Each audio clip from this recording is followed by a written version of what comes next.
Pria ini membawa pisang sebanyak 250 kg. Dengan kecepatan 70 km per jam. Melewati jalan. Bagi dia, mengerem hanyalah dekorasi. Dia sama sekali tidak menggunakan rem. Karena setelah dipakai, dia akan menjadi lebih cepat. Burundi memiliki budaya seperti ini. Pekerjaan ini membutuhkan restu dari Dewi Keberuntungan. Keberuntungan yang baik, dari malaikat, kesialan, makan akan menuju kematian. Balapan sepeda dengan aturan.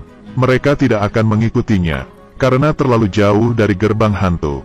Tidak cukup menantang, hari ini mari lihat bersama-sama. Jalanan bahaya di Burundi. Burundi adalah negara kecil di Afrika. Bisa dilihat kehidupan mereka seperti ini.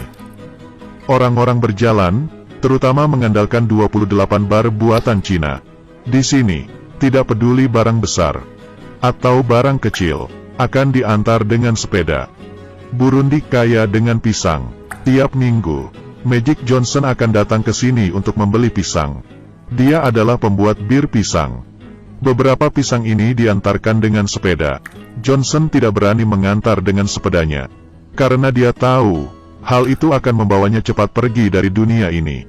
Westbrook adalah seorang kurir pisang. Dia sangat berterima kasih. Dengan pekerjaan ini adalah caranya untuk bertahan hidup. Hari ini mengantarkan pisang sebanyak 180 kg. Dan harus diantarkan ke tempat yang sejauh 15 km. Untungnya, saat berangkat, ada jalan turunan yang panjang. Sehingga membuatnya lebih mudah untuk menggerakkan sepeda. Di jalan ini Westbrook tidak menggunakan rem. Tidak memerlukan SIM dan hanya menggunakan hati. Orang biasa tidak bisa sampai di tempat tujuan dengan selamat. Dia tahun ini berumur 22 tahun. Tidak pernah sekolah, mengendarai sepeda satu-satunya keterampilan yang dimilikinya. Setelah 45 menit, dia sampai di tempat tujuan. Ini adalah desa tempat membuat bir pisang. Di Burundi ada bar 28. Merupakan simbol dari kehidupan yang berkecukupan. Berjalan di jalan, ada gadis yang akan memberikan perhatian. Westbrook sangat muda, tapi sudah memiliki istri dan 2 anak. Membahas uang, Westbrook akan merasa segan. Dia berkata, pekerjaan ini untuk menghidupi keluarganya. Bahkan celana baru saja aku sayang untuk membelinya. Dibandingkan dengan Johnson yang sangat kaya. Dia mengandalkan bir pisang untuk mendapatkan penghasilan. Menarik keluar pisang dari tanah. Setelah matang, baru akan diolah. Bisnisnya lumayan baik. Ada beberapa penduduk desa yang bekerja kepadanya. Pekerja menggunakan jerami, lalu mengeluarkan cairan pisang, kemudian memasukkannya ke wadah lalu difermentasi. Johnson sangat puas dengan bisnisnya. Lagi pula, ada lebih banyak uang, lebih dekat dengan rumah. Dan tidak ada bos yang bisa mengarahkannya. Bir pisang yang sudah difermentasi alkoholnya akan mencapai 40%. Membuat orang sangat mabuk. Kegiatan hiburan Burundi tidak banyak. Setelah pekerja selesai bekerja, mereka akan duduk dan minum bir bersama. Ini adalah waktu yang sangat dinikmati. Tentu saja, saat mengendarai sepeda tidak boleh minum alkohol. Minum alkohol tidak boleh menyetir. Tidak peduli mobil atau sepeda. Di jalanan sebelah tempat membuat bir pisang, adalah jalan menuju ibu kota Burundi yaitu Bujumbura. Supir truk, Watt sedang menyetir di jalan. Dia sudah menyetir di jalanan ini selama 10 tahun. Watt juga seorang penyetir handal. Orang-orang memberi julukan The Flash. Tapi tiap kali melewati jalan ini, dia tidak berani menyetir terlalu cepat. Karena dia tahu di belakangnya pasti banyak orang-orang seperti ini. Orang-orang yang suka dengan kecepatan, akan bermain seperti ini. Terkadang juga bisa saling menyambung. Hal ini hanya bisa dilakukan di siang hari. Karena di pagi dan malam hari akan terjadi masalah. Bagi Watt yang mengikuti permintaan kecepatan, hal ini membuatnya tidak bisa apa-apa. Dia hanya bisa mempercepat kecepatannya. Terkadang di depannya ada mobil, atau ada lubang di jalan. Dia tidak sempat untuk menghindar. Tapi orang yang di belakang harus bertahan. Dan karena tidak sempat menghindar, banyak orang yang meninggal. Kejadian ini tidak hanya sekali dilihat olehnya. Dia mengira kegiatan ini akan dilarang. Zimu juga seorang kurir dengan sepeda di Burundi. Dia sudah mengerjakan pekerjaan ini selama 5 tahun. Kali ini pisang yang diantarnya cukup banyak. kira-kira 300 kg.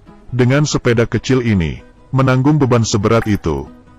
Di kondisi seperti ini, dengan sedikit kesalahan, akan menghilangkan kestabilannya, hampir mendekati pintu kematian.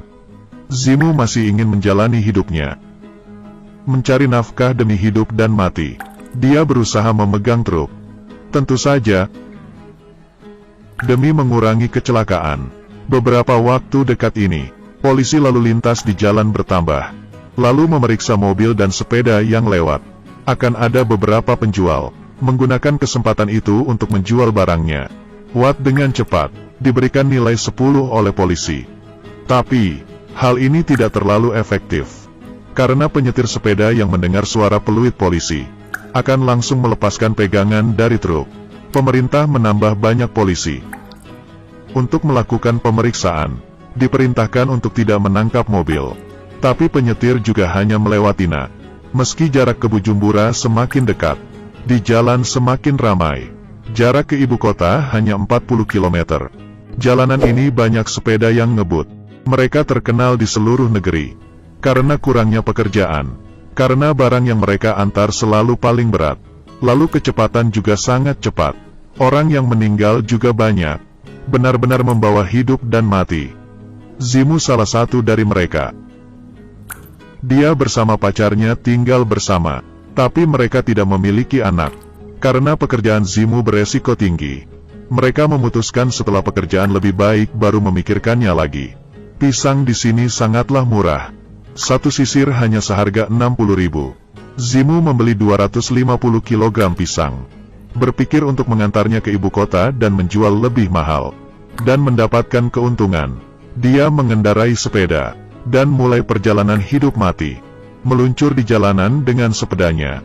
Dengan kecepatan cepat 60-70 km per jam. Bagian bahayanya adalah, di saat pembelokan, dia tetap tidak mengerem. Karena rodanya bisa pecah. Bila bertemu dengan hari hujan, jalanan akan semakin licin. Dan kecepatan pun akan semakin cepat. Tetap tidak mengerem. Dia hanya terus melanjutkan perjalanannya. Membiarkan sepeda mengurangi kecepatan dengan sendirinya.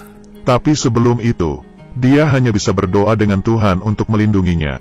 Tidak ada orang yang tahu sudah berapa banyak hal yang terjadi. Hingga pihak lalu lintas pun tidak mengumpulkan data. Jalan turunan sangat mudah, tapi jalan mendaki sangat susah. Hal ini pun menambah suatu pekerjaan. Ada beberapa orang khusus yang membantu untuk mendorong. Dalam waktu 15 menit bisa mendapatkan 15.000. Pekerjaan Zimu, selain membahayakan nyawa, juga sangat menghabiskan tenaga. Dia tiap hari minum jagung untuk mengisi tenaganya. Dari sini ke ibu kota tinggal 15 km. Selanjutnya adalah jalan turunan yang panjang. Di jalan ini banyak terjadi kecelakaan. Tapi Zimu percaya dengan kemampuan menyetirnya. Dia berkata, masih bisa. Sampai sekarang, aku hanya pernah mengalami beberapa patah tulang. Muzi pada akhirnya tiba di tempat tujuan dengan selamat. Sekali lagi melewati dewa kematian. Dia ingin mengantar ke toko pertama. Dan berada di ujung kota. Berhenti dan meletakkan sepedanya memerlukan beberapa keterampilan. Seperti cara dia menggerakkan sepedanya. Untuk mencegah pisangnya terjatuh ke tanah.